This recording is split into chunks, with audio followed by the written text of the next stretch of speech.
Assalamualaikum warahmatullahi wabarakatuh. Waalaikumsalam warahmatullahi wabarakatuh.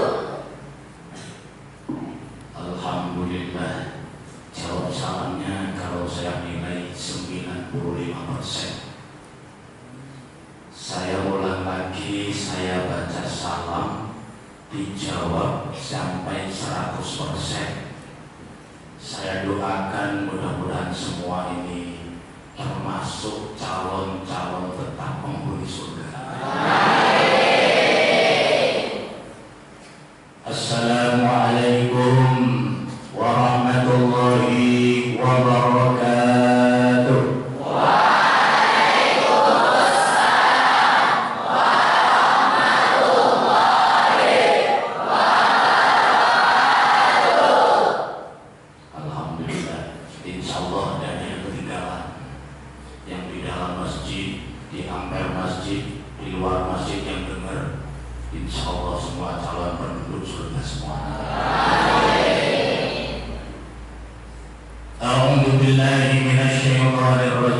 Bismillahirrahmanirrahim. Alhamdulillahilladzi akramana bisyami syahri Ramadan wa ja'alahu wasilatan linaili rahmati wal maghfirati wa itqin minan niran wa anzala fihi al-Qur'an hudan lin-nasi wa bayyinatin minal huda wal furqan. Asyhadu an la ilaha illallah al-malikul mannan wa asyhadu anna sayyidana Muhammadan abduhu wa rasuluh sahibul mu'jizati wal bayan. Allahumma salli wa sallim wa barik ala sayyidina Muhammadin wa ala alihi wa ashabihi ya nabi'il ulumi wal hikam. Qala Allah ta'ala fil Qur'anil 'azim. A'udzu billahi minasy syaithanir rajim. Bismillahirrahmanirrahim. Wa nunazzilu minal Qur'ani ma huwa shifaa'un wa rahmatun lil mu'minin wa la yazidu adh-dhalimina illa khasara. Faqala an-nabiy sallallahu alaihi wasallam, khairukum man ta'allama al-Qur'ana wa 'allamahu. Sadaqallahul 'azim wa sadaqa rasuluhun nabiyyul karim wa nahnu 'ala dzalika minasy syahidin. Yang sama-sama kita muliakan, kita hormati, kita taati orang tua kita, guru kita bersama, pimpinan pondok pesantren Qudratullah, beliau Buya Haji Muhammad Husni Tamrin Madani. Mudah-mudahan beliau senantiasa dipanjangkan umurnya oleh Allah Subhanahu wa taala, disihatkan jasmani dan rohaninya, ditambahi ilmu-ilmunya yang manfaat, ditambahi rezekinya yang halal dan barokah. Semoga beliau menjadi orang yang selamat di dini wa dunya wal akhirah. Hadratul mukarramin, para alim, para ustaz, para hufaz, para hafidhah yang dimuliakan oleh Allah Subhanahu wa taala, para bapak ibu yang sangat saya hormati, tidak ketinggalan anak-anakku santri, santriwan, santriwati, penerus perjuangan agama Islam yang sangat saya cintai. Alhamdulillah, dengan izin Allah kita bersama dapat berkumpul bermuajahah di tempat yang mulia ini dalam rangka kita bersama-sama beribadah kepada Allah, bersilaturahim. Mudah-mudahan ibadah silaturahim kita senantiasa mendapatkan keberkahan, diterima dan diridhoi oleh Allah Subhanahu wa taala. Salawat dan salam Allah semoga tetap Allah limpahkan kepada baginda tercinta Nabi kita Muhammad sallallahu alaihi wasallam, keluarga dan para sahabatnya, dan semoga kita yang hadir ini semuanya saja kelak di akhirat akan mendapatkan syafaatnya. Saya bersyukur kehadirat Allah Subhanahu wa taala. Jauh dari Jakarta ditemani oleh istri tercinta dapat bersilaturahim di tempat ini. Tanpa izin Allah tidak mungkin saya akan bisa hadir di tempat ini. Dan saya berterima kasih khususnya kepada beliau, pimpinan pondok pesantren Qudratullah bersama pengurusnya yang telah menjembatani untuk bisa hadir saya ke tempat ini. Mudah-mudahan semuanya itu menjadi amal-amalnya yang diterima oleh Allah Subhanahu wa taala.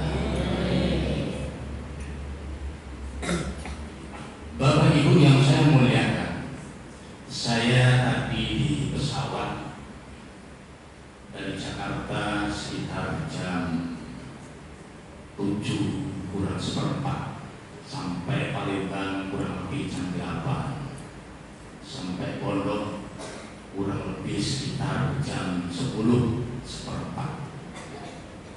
Di pesawat itu saya mendapatkan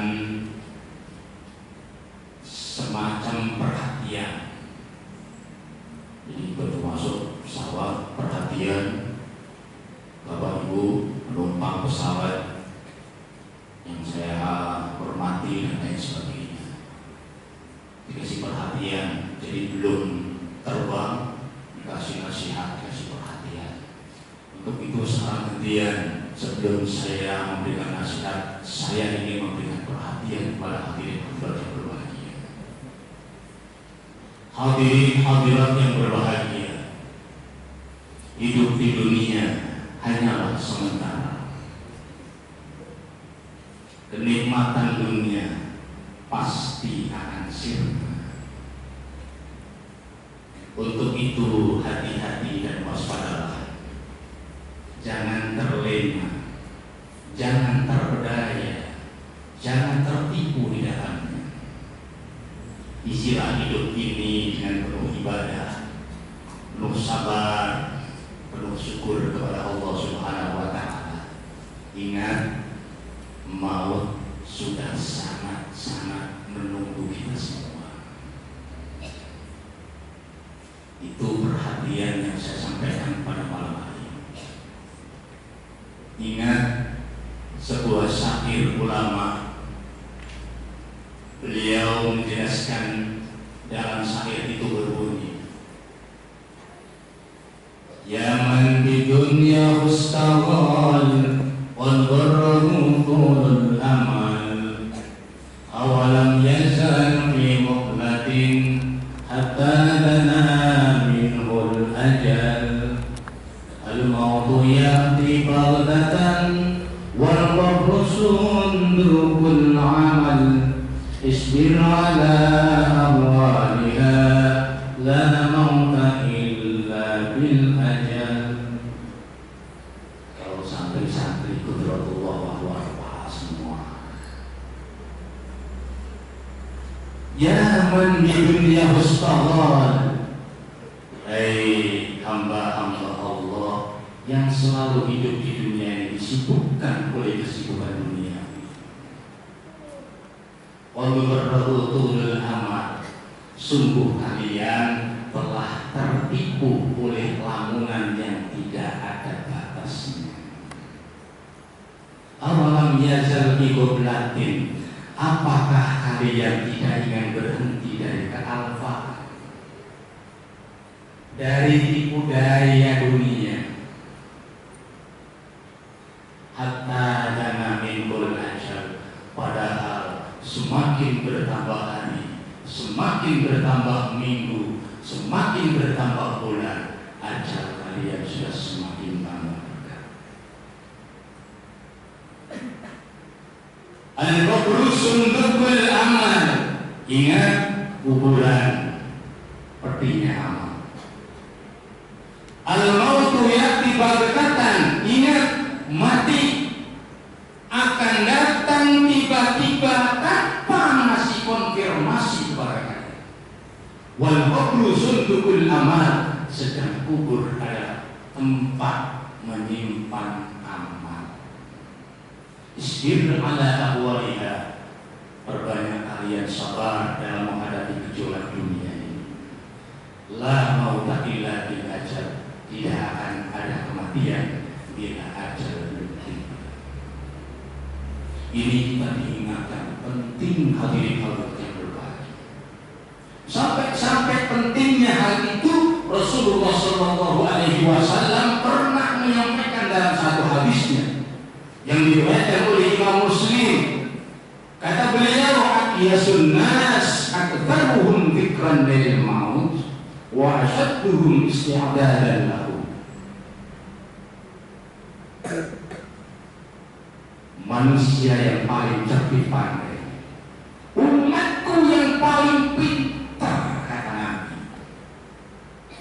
yaitu manusia umatku yang dalam hidup di alam dunia ini sangat banyak ingat akan mati. Wa ashadduhum isti'dadan lahum. Dan umatku manusia itu hidup di dunia rajin untuk mempersiapkan bekal untuk persiapan jika mau mendatanginya dan untuk bekal hidup setelah mati. Ulaika humul aqyas. Mereka itulah, kata baginda Nabi, umatku yang benar-benar cerdik pandai. Jadi Nabi menjelaskan umatnya yang cerdik pandai bukan umatnya yang titelnya habis.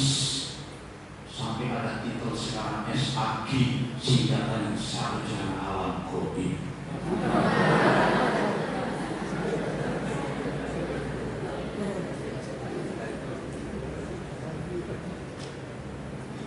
Sekarang ini lagi tren, yang lagi senang untuk terus numpuk titel sampai kadang-kadang habis titel dipakai semuanya. Andes, profesor, insinyur, habis sampai habisnya tadi yang saya katakan sarjana alam goib maksudnya. Ulaika humul aqyas. Mereka itu, kata baginda Nabi, umatku yang benar-benar cerdik pandai. Saraku ila habi dunya wal akhirah. Dahabu isarafi dunya wal akhirah. Kenapa dikatakan cerdik pandai? Kata baginda Nabi, umatku yang semacam itu dia akan pergi dengan membawa kemuliaan meninggalkan alam dunia ini dan menuju alam akhirat. Dia akan membawa bekal yang mulia di sisi Allah Subhanahu wa ta'ala. Ala kullu syai'in ma khalaqallahu batilun wa kullu na'imin la ma'ala zainu. Ingatlah, selain Allah batil pasti akan binasa. Wa kullu na'imin la ma'ala zainu. Dan setiap kenikmatan dunia, apapun itu bentuk macam kenikmatan, pasti akan hilangkan sirna. Hadirin hadirat yang berbahagia, sekarang ini kita duduk di masjid. Kalau saya perhatikan masih bisa milih untuk menggunakan pakaian yang disenangi masing-masing. Yang pakai peci putih, baju putih, sarung putih, ada yang pakai baju biru, ada yang pakai serba, ada yang pakai mukena. Masih bisa untuk pilih sesuai dengan selera yang kita inginkan masing-masing. Tapi ingat pada satu ketika kita akan dipakai baju dengan baju yang paling tidak kita senangi. Apa itu? Kain kafan. Betul nggak Bu? Alhamdulillah sekarang ini kita tadi baru saja sholat ada di belakang imam. Masya Allah. Saya ikutin dari sholat isya, sholat tarawih. Luar biasa jamaah di masjid Pondok Pesantren Qudratullah. Masya Allah, imamnya bacanya bagus, khusyuk. Jadi kita yang jadi makmum benar-benar mendengarkan lantunan ayat-ayat Allah. Masya Allah, hati jadi gemetar. Itu pertanda insya Allah ibadah kita akan diterima oleh Allah Subhanahu wa Ta'ala. Tapi kita ingat, kita tadi sholat di belakang imam. Pada satu saat kita akan sholat ada di depan imam. Betul nggak Pak? Betul. Saat sekarang ini kita masih bisa berjalan kemana-mana, pergi kemana-mana dengan menggunakan kendaraan yang kita punya, yang kita suka. Tapi tidak boleh tidak, pasti pada satu saat kita akan naik kendaraan di mana rodanya adalah roda manusia. Betul nggak Mas Santri?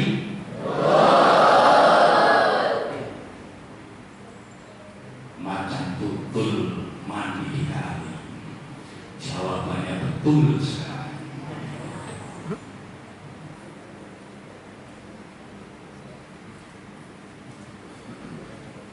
Alhamdulillah pada malam hari ini kita bersama-sama memperingati malam Nuzulul Quran, di mana tema yang tertera Al-Quran merupakan sumber segala ilmu Al-Quran untuk dipelajari dan diamalkan dalam kehidupan sehari-hari. Itu tema yang akan kita bahas pada malam hari. Sebetulnya kita mungkin sempat bertanya dalam hati kita masing-masing, kenapa Nuzulul Quran itu selalu diperingati oleh umat Islam? Ada apa? Nuzulul Quran itu kok seringkali tiap Ramadan itu diperingati oleh umat Islam? Ini tanda tanya yang mestinya harus ada pada diri kita masing-masing sebagai umat Islam. Jadi jangan sampai kita memperingati Nuzulul Quran itu hanya sekedar hadir mendengarkan itu saja. Tapi kenapa? Ada apa? Dalam kesempatan yang sangat mulia ini saya ingin sampaikan kenapa Nuzulul Quran itu selalu diperingati oleh umat Islam. Paling tidak ada dua hal pokok. Yang pertama, Nuzulul Quran itu diperingati, kita ini umat Islam selalu diingatkan agar kita umat Islam ini benar-benar mau mengenal dan mencintai Al-Quran.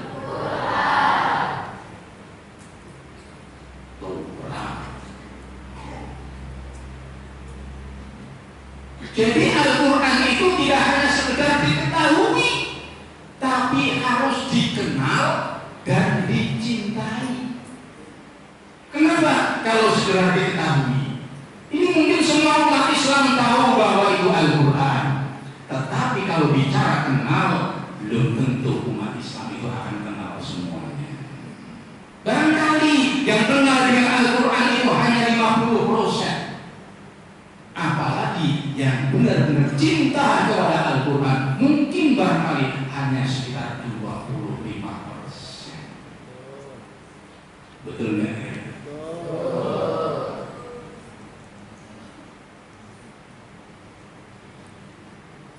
Orang tidak akan cinta kalau tidak kenal anak muda.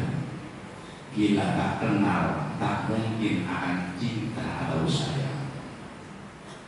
Karena ada pepatah mengatakan, dari mana asalnya lintah, dari sawah turun ke sungai. Dari mana asalnya cinta? Dari mana turun? Nyambung. Hafal semua. Jadi kalau bicara kenal itu urusan mata. Tapi kalau urusan cinta adalah urusan. Bohong kalau orang itu mengatakan saya cinta Al-Quran, cinta Quran, tapi tidak kenal, bohong, cinta palsu. Tapi kalau ada orang kenal dengan Al-Quran, kok dia itu tidak cinta, itu berarti orang itu tidak normal. Yang mana yang bagaimana, yang normal yang bagaimana? Kalau orang itu tidak kenal Al-Quran, pasti akan cinta terhadap Al-Quran. Kalau mau tanya, saya mau tanya kepada Bapak Ibu, kita semua ini kira-kira sudah kenal belum Al-Quran? Jawabannya hanya 3. Kita semua ini kira-kira udah kenal apa belum dengan Al-Quran? Alhamdulillah. Yang jawab sudah itu saya dengar golongannya ibu-ibu. Bapak-bapak mas santi-santi putar belum ada yang jawab. Saya ulang lagi pertanyaannya. Bapak ibu anak-anakku semua, kira-kira kalian semua ini udah benar-benar kenal belum dengan Al-Quran? Apa buktinya? Mana buktinya? Kalau mau tahu orang yang kenal Al-Quran itu syaratnya ada 5. Coba dengarkan 5 ini. Kira-kira kita sudah masuk semua atau belum? Ini baru namanya orang kenal Al-Quran. Orang kenal Al-Quran itu yang pertama syaratnya orang itu tahu apa sih Al-Quran itu. Jadi kalau ditanya apa Al-Quran, ya itu Al-Quran yang di masjid-masjid. Nah itu mah belum kenal. Itu namanya sekedar tahu.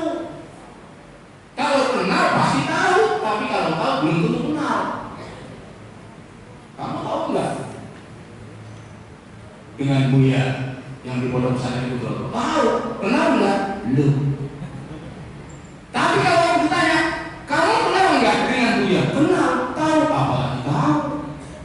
Saya udah kenal, udah lama. Jadi kalau udah kenal pasti tahu, tapi kalau tahu belum tentu. Al-Quran itu adalah kalamullah. Kalamullah, firman-firman Allah yang Allah wahyukan kepada baginda tercinta Nabi Muhammad sallallahu alaihi wasallam dengan disertai datangnya itu oleh malaikat Jibril. Begitu kalau ditanya definisi Al-Quran. 2. Orang kenal Al-Quran itu yang nomor 2 syaratnya harus tahu Al-Quran itu ada berapa juz. Alhamdulillah. Ada berapa surat? Ada berapa ayat? Ada berapa kalimat? Yang kenceng jawabannya. Ada berapa kalimat? Oh, berarti kenalan lagi. Kalimatnya berarti. Apalagi ditanya lagi. Ada berapa huruf?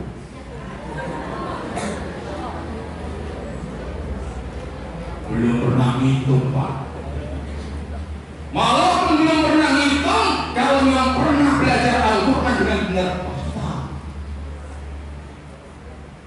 juznya benar, suratnya benar, ayatnya benar, kalimatnya masih salah. Kalimatnya itu kalau kita baca Al-Quran tafsir, macam tafsir apa saja di sana dijelaskan bahwa kalimatnya Al-Quran itu ada 77.439 kalimat. Ini kalau HP cantungi oleh di pengajian, ya kenal Al-Quran. Berapa hurufnya? Ada yang pernah hitung huruf Al-Quran? Bukan dalam tafsir Ibnu Katsir juz awal. Di sana dijelaskan, kita nggak perlu ngitung, tapi udah ada ulama kita yang udah ngitung hurufnya Al-Quran itu. Ada berapa? Di situ dijelaskan. 340.740 huruf itu hurufnya Al-Quran. Itu syaratnya kenal Quran dari yang nomor 2. Yang nomor 3, orang itu kenal dengan Al-Quran, syaratnya harus tahu apa arti yang terkandung di masing-masing ayat dalam Al-Quran. Kira-kira udah tahu semua yang kita memakai Al-Quran itu artinya. Kadang-kadang kita baca Al-Quran, bacaan bagus, tapi kadang-kadang soal artinya kita nggak paham.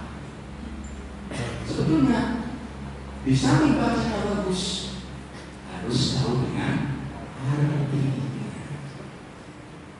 Yang keempat, orang kenal Al-Quran itu harus tahu sebab-sebab diturunkannya ayat-ayat Al-Quran atau yang disebut dengan asbabun nuzul. Yang nomor berapa? Yang nomor 4. Yang nomor 5.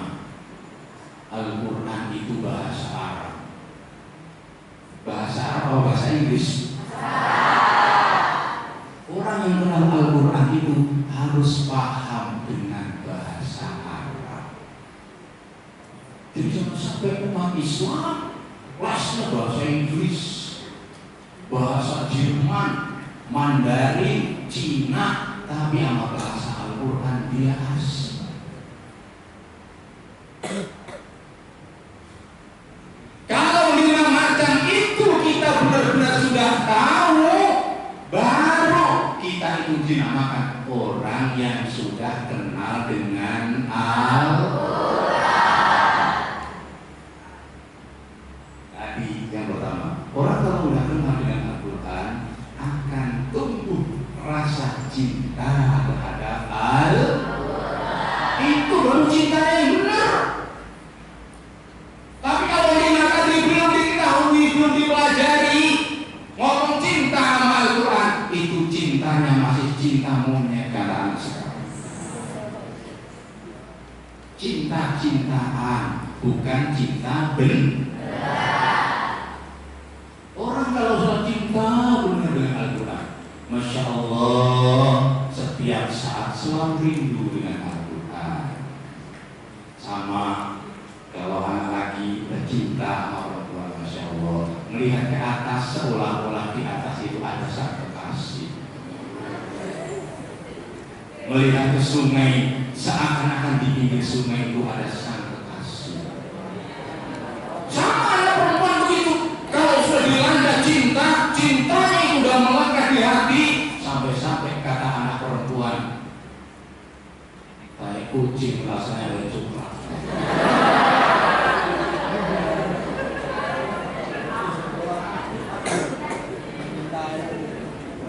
Makanya ada istilah sama, kalau udah cinta itu katanya buta. Udah, yang lain ada, pokoknya diri bukan itu. Orang yang udah benar-benar kenal dengan Al-Quran, saat, hari, malam, siang, malam, terus rindu dengan Al-Quran, sibuk dengan Al-Quran, kepingin terus mengkaji, memahami, membaca Al-Quran. Itulah kata bagian Nabi yang hadisnya disebutkan, Allah Subhanahu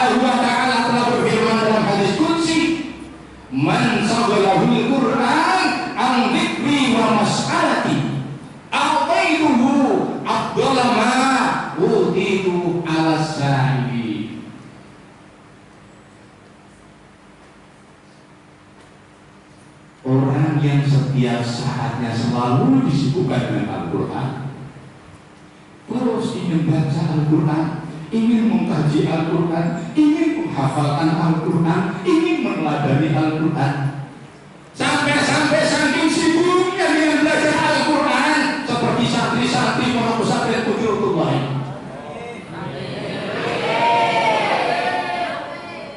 Karena saya tidak hanya sekedar tahu, saya sudah kenal sekarang dengan pondok pesantren Qudratullah.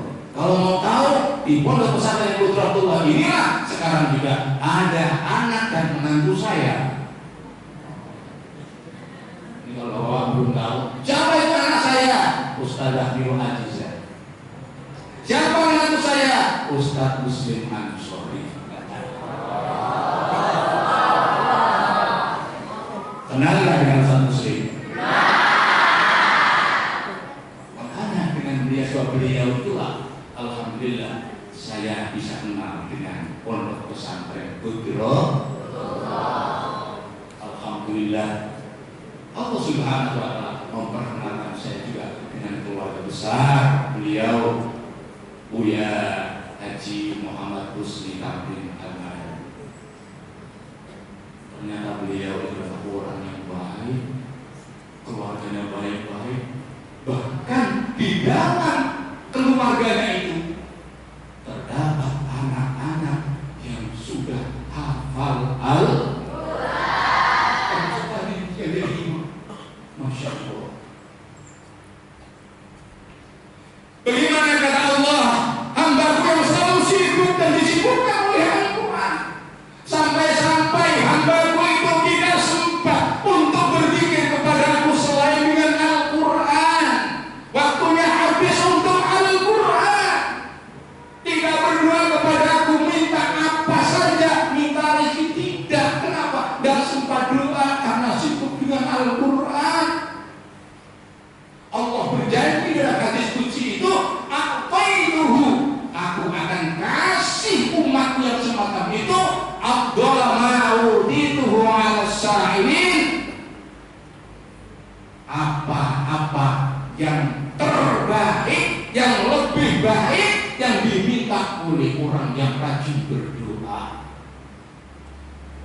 Ada orang tiap kali doa, habis sholat doanya itu 10 meter. Allahumma, wah habis. Apalagi jadi imam, amin, udah begini masih begini lagi, amin, begini lagi. Kenapa? Wah rajin banget doa, rajin doa. Tapi Al-Quran dia jauh. Jangankan hafal Al-Quran, jangankan untuk mengaji Al-Quran, baca Quran saja Senin Kamis itu kabel ini. Tapi kalau doa yang diminta macam-macam, ya Allah kasih dia banyak. Ya Allah kasih rumah yang megah. Ya Allah kasih kendaraan yang mewah. Wah, doanya macam-macam ini. Tapi dengan Al-Quran jauh. Allah sudah berjanji dalam hadis itu, hamba-Ku yang sibuk dengan Al-Quran, rajin baca Quran, rajin mengkaji Al-Quran, menghafal Al-Quran, tunduk dengan Al-Quran, Aku jamin, kata Allah, jangan khawatir, kau pasti akan Aku kasih rizki sesuatu yang lebih baik daripada yang Aku berikan kepada orang-orang yang alim berdoa kepada Aku. Makanya mohon jangan kecil hati santri-santri laki, santri-santri perempuan yang saat ini mulai terjun di Quran. Kadang-kadang ada suara-suara sunggon di sini. Itu termasuk suara-suara temannya setan. Kamu itu mondok hafalan Al-Quran, memang kamu mau makan Al-Quran. Ya, ini kadang-kadang yang bikin kendor semangatnya santri untuk belajar Al-Quran. Kamu itu belajar sekian tahun, yang kamu pelajari itu hanya Al-Quran. Memang kamu itu mau makan Al-Quran. Hati-hati. Jawablah. Manusia, kalau kau sehat, mana mungkin manusia makan Al-Quran. Tetapi kalau saya itu rajin, benar-benar mengkaji Al-Quran, saya akan dijamin oleh zat yang menurunkan Al-Quran. Begitu. Hadis sahih puji. Wa fadlu kalamillah ala sa'iril kalam kafadlillahi ala khalqihi. Keutamaan kalamullah Al-Quranul Karim jika dibandingkan dengan kalam-kalam yang lain itu bagaikan keutamaan Allah jika dibandingkan dengan makhluk-makhluknya Allah. Kira-kira kalau kita punya anak, bapak-bapak, ibu-ibu, kok anak-anak kita itu rajin belajar agama, rajin untuk membaca, mengkaji, menghafalkan Al-Quran. Kira-kira orang tuanya termasuk orang tua yang rugi apa orang tua yang beruntung? Orang tua yang untung apa yang buntung?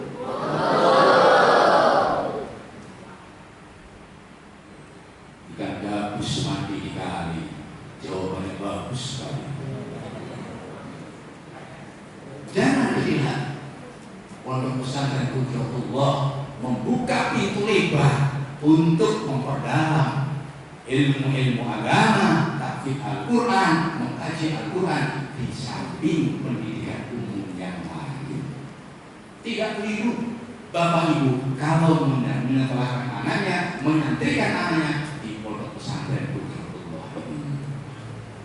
Insya Allah saya berdoa mudah-mudahan Pondok Pesantren Qudratullah ke depan akan menjadi pondok pesantren yang lebih bersinar lagi, yang lebih maju lagi, yang terus bertambah banyak santri-santri orang yang selalu mendapatkan ridho dari Allah Subhanahu. Itu baru yang pertama. Yang kedua, kenapa nuzul Quran itu selalu diperingati oleh umat Islam? Kita umat Islam diingatkan agar kita hidup di dunia ini selalu berpegang teguh kepada Al-Quran. Tadi saya mendengarkan bacaan imam dalam sholat. Kalau tidak keliru dan tidak salah, antara lain yang dibaca itu adalah surat Al-Ahzab. Beliau membacakan satu ayat antara lain yang bisa saya hafal. Saya tidak hafal semua Al-Quran, tapi kalau satu dua ayat insya Allah. A'udzu billahi minasy syaithanir rajim. Bismillahirrahmanirrahim. Ya ayyuhalladzina amanu taqullaha wa qulu qawlan sadida. Qawlan sadida yuslih lakum a'malakum wa yaghfir lakum dhunubakum. Wa man yuti'illaha wa rasulahu faqad faza fawzan 'azima.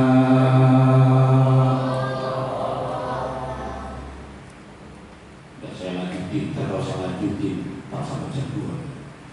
Kata gue nanti jangan lewat dari jam 12.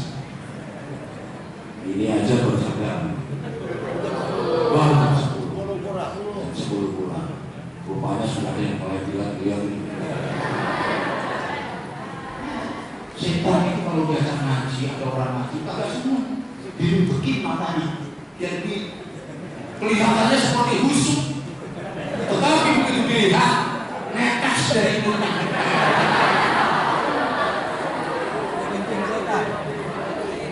Keluar kecapnya. Oh ternyata saking busuknya sampai.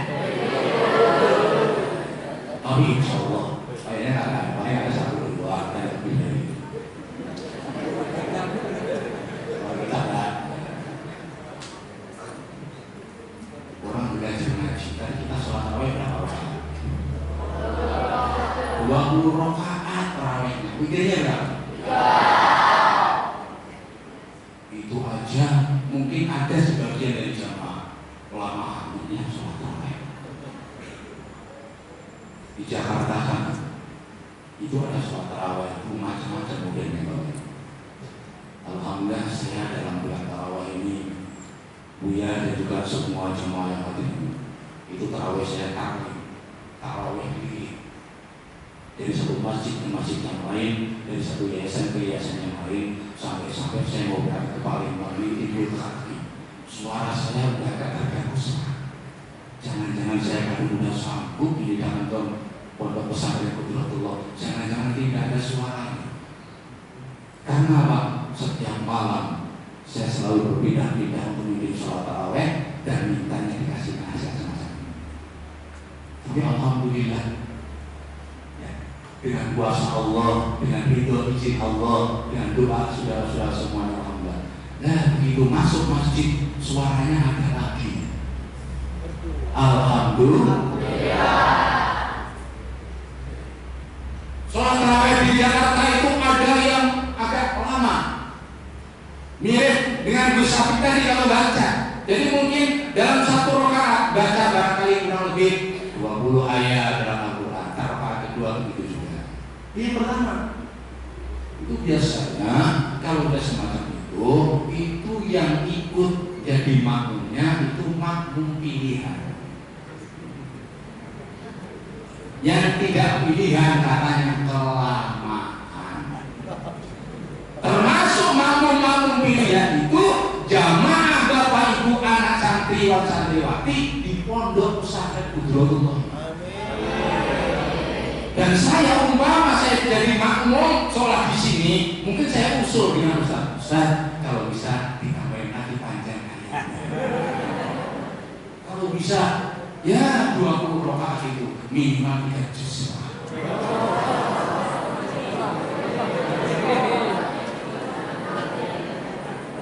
Itu umpama saya ikut di sini, tidak tahu yang lain. Saya juga tadi ngomong, ini kalau bisa sih, kalau terawihnya 1 juz saja. Biasanya hanya 1 juz, kalau bisa di 1 juz saja, karena ada acara yang lain. Tapi umpama saya usul, jangan 1 juz Ustaz, berapa? 3 juz saja. Yang kedua, ada sholat tarawih di sana itu bacanya sedih. Yang dibaca itu biasanya antaranya Alhamdulillah sampai Anas. Itu penumpangnya jamaahnya cukup lumayan. Artinya lebih banyak daripada yang pertama. Tapi ada yang super cepat. Sholatnya itu hanya 11 rakaat. Maunya bacaannya ulhu amainna atoina. Masya Allah, penumpangnya belum isya udah penuh itu masjid. Jadi ada istilah sekarang itu mengatakan ikan sepat, ikan gabus. Lebih cepat, sebetulnya bukan lebih bagus, lebih hangus. Ini kadang-kadang kalau saya disuruh mimpin yang super cepat itu katanya sholat atau olahraga. Langsung gue. Jadi kata saya gak ada rumah ini. Ya jawabannya sampai 2 sholat tanpa pemanina tidak diterima. Itu barangkali mungkin sholatnya tidak bisa saya mungkin. Kalau pernah belajar Al-Quran. Padahal Rasulullah menjelaskan dalam hadisnya, artinya kurang lebih, hai Abu Dhar, kalau kau berangkat menuju ke tempat-tempat majelis taklim, di masjid, di mushola, di yayasan, kemudian kau belajar 1 ayat saja dari Al-Quran, 1 ayat saja, maka itu nilainya Abu Dhar lebih banyak, lebih afdal daripada kamu sholat sunat 100 rakaat. Masya 23 rakaat aja kadang-kadang kelamaan. Itu 100 rakaat. Belajar 1 ayat, nilai pahalanya, fadilahnya lebih banyak, lebih baik daripada sholat sunat 100. Tadi saya baca 2 ayat. Saya terjemahkan dengan terjemahan yang antik. Ya ayyuhalladzina amanu amanu ini wong akeh kang padha iman.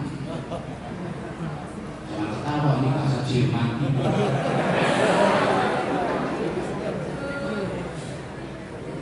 Kalau santri-santri Qudratullah dan amanat dari Jerman Timur paham. Tapi kalau belum ada yang sana bahasa apa?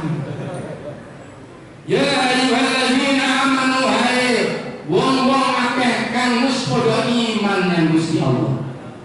Ittaqu padha takwa padha wedi sapa sira kabeh. Allah ing Gusti Allah. Wa qulu lan padha ngucap sapa sira hei wong akeh kang padha iman. Kaulan kelawan pengucap sadidan kang bagus tur bener.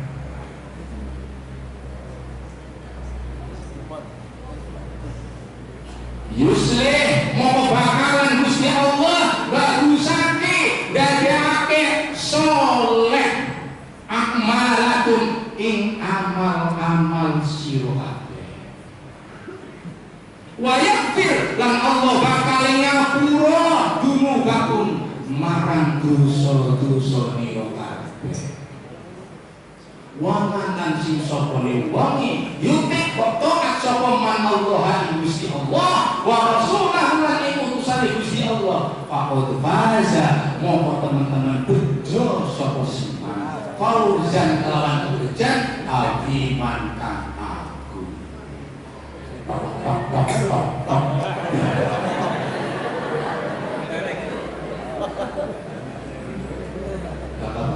itu katanya penceramah dari Jakarta, tapi bahasanya Jerman. Ini namanya penceramah unik, Jakarta tapi Jerman bisa. Memang saya ada di Jakarta benar, bagi saya Jakarta, tapi saya pernah juga mengalami hidup di Jerman Timur. Makanya sedikit demi sedikit karena saya di sana itu pernah digodok di pondok pesantren seperti Qudratullah itu, itulah bahasa yang saya peroleh di Jerman Timur.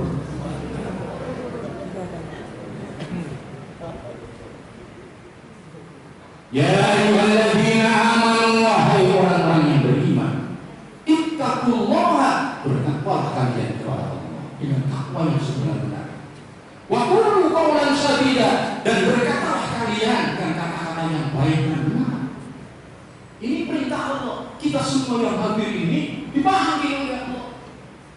Disuruh bertakwa dengan takwa yang benar, di samping bertakwa suruh jaga lisan. Kenapa sudah takwa Allah pakai wa qulu qawlan sadida? Ini pertanda bahwa menjaga lisan itu sulit. Kadang duduk pengajian, katanya sih ngaji, ujung-ujungnya jadi ngeruh. Ada nggak? Kalau ibu isinya nggak ada sombong banyak, Jakarta banyak. Lalu memang begitu. Orang pada datang musola awal.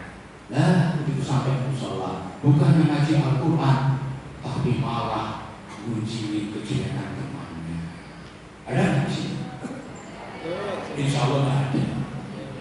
Paling ada 1-2 lebih dari itu.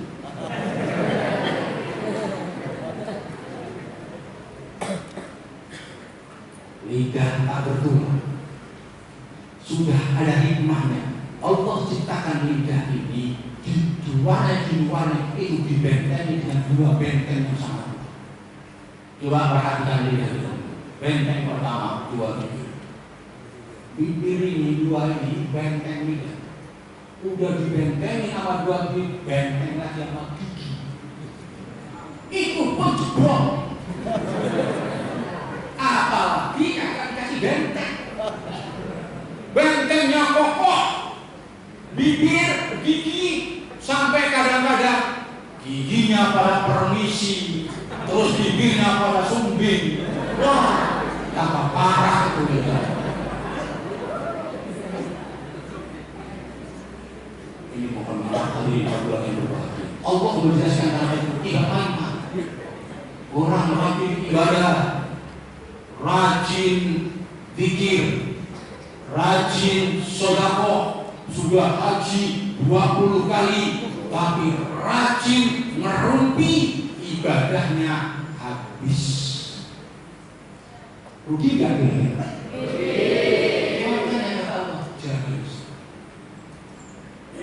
Kalau memang kau gunakan lesan itu, gunakan tapi yang baik, gunakan yang benar.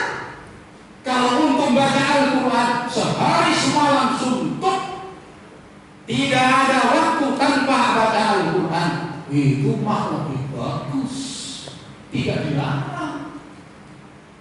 Untuk mengajar pelajaran-pelajaran yang bermanfaat, lebih-lebih pelajaran agama Islam, itu mah dianjurkan. Tetapi kalau sampai digunakan untuk berbicara yang tidak berfaedah, yang tidak membawa manfaat, apalagi yang bisa menjadikan perbuatan dosa, itu dilarang. Nah, sekarang lagi masa ibadah puasa, jangan sampai kita hanya dapat haus saja. Jangan sampai kita hanya dapat lapar saja, tetapi kita inginkan ridho Allah yang besok di akhirat kita banyak dikasih pahala oleh Allah Subhanahu wa Ta'ala. Antara lain yang paling sulit menjaga lisan. Sampai-sampai Rasulullah mengatakan dalam artinya kurang lebih puasa itu tidak hanya sekedar tidak makan, tidak minum, tidak merokok, tidak kumpul istri kalau siang hari, tetapi puasa itu juga menjaga lisan dari kata-kata keji, kata-kata yang tidak bermanfaat. Ingat kalau kita sudah benar-benar beriman kepada Allah, bertakwa kepada Allah, terus kita itu bisa menjaga lisan kita, tidak berkata kecuali dengan kata-kata yang baik. Yuslih lakum amalakum, amal-amal kita semua yang kita amalkan akan dinilai oleh Allah jadi amal soleh semua. Sholatnya jadi amal soleh, puasanya amal soleh, baca Al-Qurannya amal soleh, zikirnya amal soleh, sedekahnya amal soleh. Kenapa? Karena orang itu benar-benar beriman kepada Allah, bertakwa kepada Allah, dan pandai untuk menjaga lisan. Wajar lagu dulu bang, dosanya semuanya diampuni oleh Allah Subhanahu wa Ta'ala. Tidak ada yang ketinggalan satu. Dilanjutkan dengan ayat itu, wa may yuti'illah, dan siapa yang taat kepada Allah wa rasulahu, dan utusan Allah, faqad faza fawzan 'azima, maka orang itu benar-benar mendapatkan keberuntungan yang sangat besar. Kalau kita ingin jadi orang yang beruntung, ingin orang yang bahagia, ingin orang yang selamat dunia akhirat, kuncinya dalam ayat ini dua: taatlah kepada Allah dan taatlah kepada Rasul. Gimana caranya kita bisa taat kepada Allah? Kita di dunia ini percaya kepada Allah. Allah itu ada, Allah itu esa. Tapi kalau kita ditanya pernah melihat Allah enggak? Belum pernah. Bukan berarti kita tidak bisa melihat Allah itu Allah tidak ada. Maka kita ini sangat terbatas. Jangankan untuk melihat Allah, untuk melihat ciptaan Allah saja, maka kita ini banyak yang tidak bisa kita gunakan untuk melihat. Buktinya, Bapak Ibu yang saya hormati, Bapak Ibu percaya bahwa kentut itu ada nggak? Ada nggak kentut? Dunia pada orang jus, tahu baunya, siapa kentut? Saya tanya, percaya nggak bahwa kentut itu ada? Tapi siapa yang bisa memberikan warnanya kentut itu ya? Ada nggak profesor yang menyebutkan warnanya kentut itu putih? Kuning, merah, itu baru kentut. Yang sudah jelas keluar benar. Itu maka kita suruh melihat melangkah lebih dalam lagi. Kita kadang-kadang ditanyain orang, maklum orang kagak punya akal, marah. Memang saya orang gila. Lah kamu kok marah? Saya katakan nggak punya akal. Lah itu mau saya punya akal. Coba buka akal sudah itu warnanya kayak apa? Ya nggak bisa. Ya kalau disuruh membuktikan warnanya nggak bisa. Ya makanya saya katakan Anda nggak punya akal, jangan marah. Akal ada, tapi nggak bisa lihat. Nambah lagi masuk ke dalam. Kita ini masih punya roh. Punya roh. Percaya kita roh itu ada, tapi kalau ditanya roh itu besarnya seberapa? Warnanya warna apa? Ini sampai saat ini dan sampai kiamat tidak akan ada orang yang bisa menyebutkan roh itu warnanya kayak apa, bentuknya kayak apa. Wa yas'alunaka 'anil ruh qul ruhu min amri rabbi wa ma utitum minal ilmi illa qalila. Kalau ditanya oleh orang-orang kafir tentang masalah roh, katakan jawab Muhammad, kuliruh min amri rabbi, masalah roh adalah urusan Tuhan. Artinya Nabi sendiri tidak bisa menjelaskan kayak apa bentuknya. Ini kita percaya kepada Allah, di dunia ini kita belum bisa melihat. Tetapi kita harus yakin di dunia kita bisa melihat Allah. Besok di akhirat, kalau semua yang terjadi akan penduduk surga, pasti yakin akan bisa melihat Allah secara langsung. Wujuhun yawma'idin nadhirah ila rabbiha nadhirah. Insyaallah dalam surat Al-Qiyamah ada ayat semacam itu. Besok di akhirat, di surga, wajahnya penduduk surga itu berseri-seri, bercahaya, bersinar. Oleh Allah dipersilakan ila rabbiha nadhirah. Penduduk surga itu akan dipersilakan oleh Allah untuk bisa menatap langsung dengan mata kepalanya dengan zat Allah Subhanahu. Kepingin nggak? Itu nikmat paling nikmat di surga.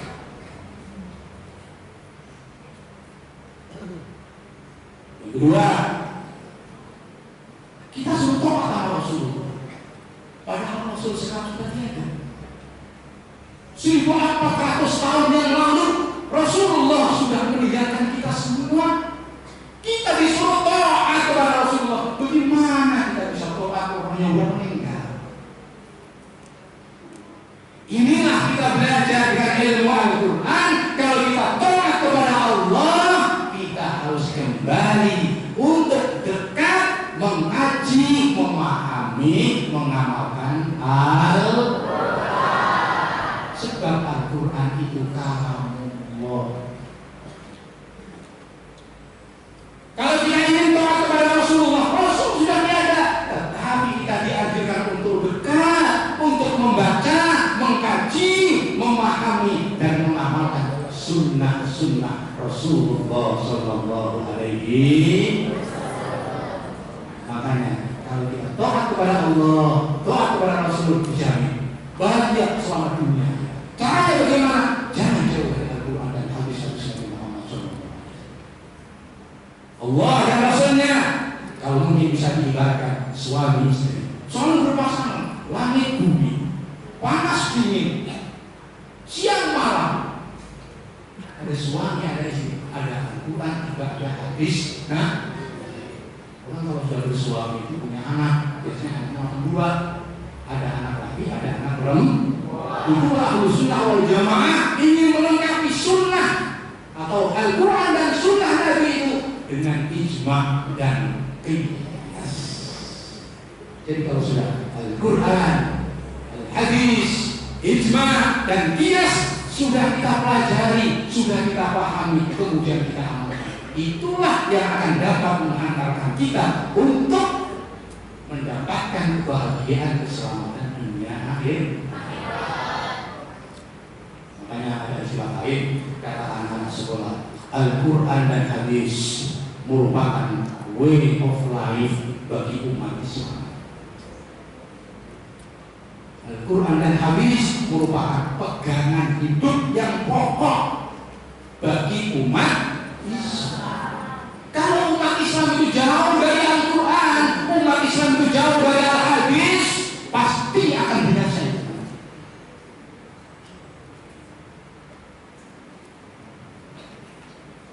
ومن يعص عن ذكر الرحمن نقيض له شيطانا فهو له قرين.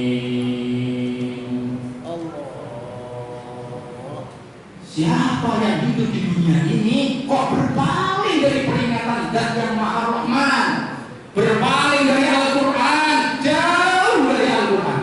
Nuqayyid lahu syaitanan, kata Allah, akan aku datangkan kepada diri orang tersebut, akan aku lekatkan kepada diri orang tersebut, yaitu syaitan. Orang jauh dari Al-Quran, jauh dari hadis Nabi, Allah kirim ke dalam dirinya itu syaitan. Wahwa lahu qarin, dan syaitan itu akan selalu menjadi teman karibnya setiap saat.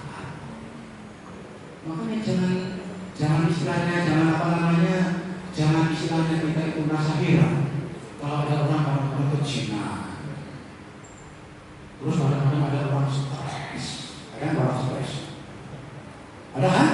Iya, ada orang ke Cina, terus kadang-kadang ada orang itu sadar dan sadar. Nah, kenapa? Itu ciri-cirinya orang itu jauh dari Al-Quran. Kalau orang itu dekat dengan Al-Quran, syaitan takut. Orang yang benar-benar dekat dengan Al-Quran, mau mengamalkan Al-Quran, di mana tempat yang angker pun, syaitannya, jinnya pasti takut lari.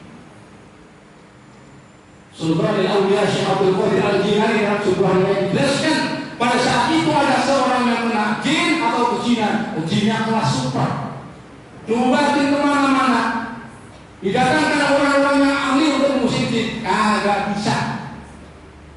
Datang ke rumah Syekh Abdul Qadir Al-Jilani, Syekh, ada apa? Ada saudaranya kejinan. Iya Syekh, juga bisa. Udah buat kemana? Jadikan orang pintar, ulah gak ada yang bisa untuk membuat itu jin khonis. Dari rumahnya itu dipandang ke jinnya udah kelihatan. Sampaikan salam saya Abdul Qadir khonis namanya itu jin, suruh pulang, suruh keluar. Kalau tidak pulang, tidak keluar, hancur. Dah pulang, sampaikan. Sampai rumah, sampaikan, khonis, salamnya Syekh Abdul Qadir Jilani. Kalau disuruh pulang, pergi dari sini. Kalau tidak pergi, kau akan hancur. Langsung waras. Itu baru disalamin. Salam saya sampaikan kepada khonis. Apalagi datang. Kenapa?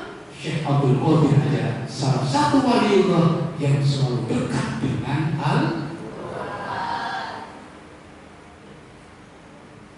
Dalam Al-Quran sudah jelas. Kenapa Al-Quran itu harus dijadikan pegangan dan hidup ini? Jelas.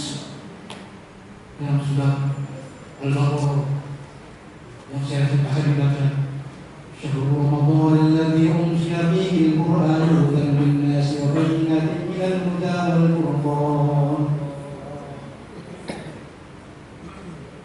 Pada bulan Ramadan, Quran itu bukan Al-Quran Allah dunia. Al-Quran itu diturunkan oleh Allah itu dengan berbagai macam fungsi untuk umat manusia. Antara lain yang pertama, hudan linnas wa bayyinatin minal huda, penjelasan tentang masalah hidayah, wal furqan, pembedahan antara yang hak dan yang batil, yang salah dan yang benar. Kalau orang itu ingin mendapatkan hidayah, orang itu ingin bisa membedakan bahwa itu benar, itu salah, itu halal, itu haram, harus dekat dengan Al-Quran.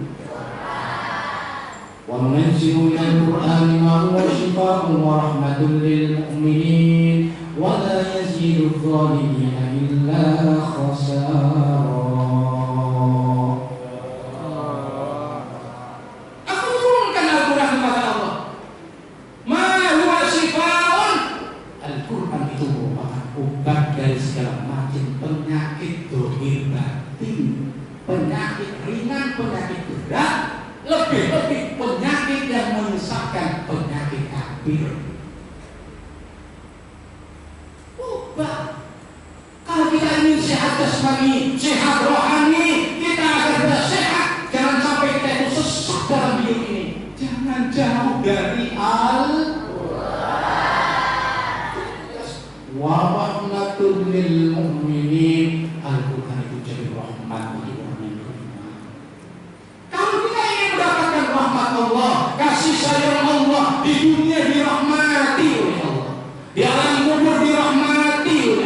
alam akhirat dirahmati oleh Allah. Kuncinya kita harus dekat dengan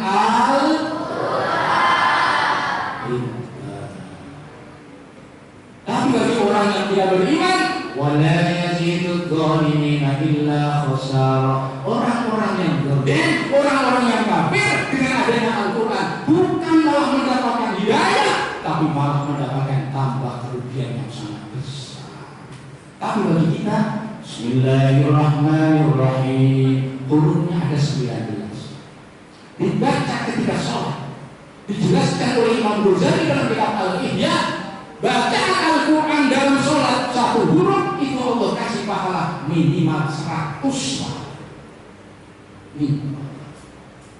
Orang sholat Bismillahirrahmanirrahim, kadang-kadang orang sholat langsung Allah Akbar, Alhamdulillahirabbil alamin, oleh amat. Masa baca Bismillah aja keberatan. Udah gitu kadang-kadang karena mungkin sunnah dan lain sebagainya pelan. Udah dijelaskan Bismillahirrahmanirrahim. Dihitung berapa? 19 huruf. Kalau dalam sholat itu dibaca, kata Imam Ghazali, satu huruf Allah kasih pahala minimal 100. Berarti kalau Bismillah itu 19 huruf dibaca ketika sholat, pahalanya berapa jemaah? Itu baru Bismillah. Belum Fatihahnya lengkap, apalagi ditambah ayat-ayat tadi yang agak panjang.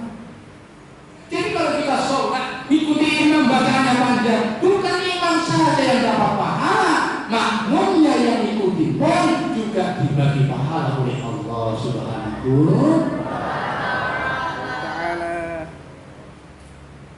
Untuk itu saya berharap melalui peringatan pada malam hari ini, saya, bapak-bapak, ibu-ibu, anak-anakku sekalian yang sekarang ini masih dalam tahap belajar, teruslah kalian untuk terus belajar, perdalam ilmu-ilmu, lebih-lebih ilmu agama, lebih-lebih ilmu Al-Quran, agar kalian tidak menyesal di hari kemudian. Saya begini udah tua menyesal. Kenapa saya udah hafal Al-Quran? Sekarang mau terjun hafalan Al-Quran, terbentur, mikirin ini, mikirin itu, mikirin anak, jadi nggak sempat. Tapi saya punya keinginan, saya punya anak 3, kepingin semua hafal Al-Quran. Baru 1, Ustaz Amir Aziza, tinggal 2. Yang 2 lagi proses, 1 baru akan mulai. Kenapa? Saking cintanya saya dengan Al-Quran. Saya tidak bisa hafal, ibunya tidak bisa hafal, anak saya harus bisa hafal. Orang tua yang tidak punya hafal Al-Quran, bapak tidak hafal Al-Quran, ibu tidak hafal Al-Quran, punya anak hafal Al-Quran, terus anak itu jadi anak yang soleh. Apa yang ada dalam Al-Quran dilaksanakan, perintah Allah dilaksanakan, larangan Allah ditinggalkan, yang halal diambil, yang haram dijauhi, dijamin oleh Allah Quran semacam itu. Besok di akhirat ditempatkan di surga.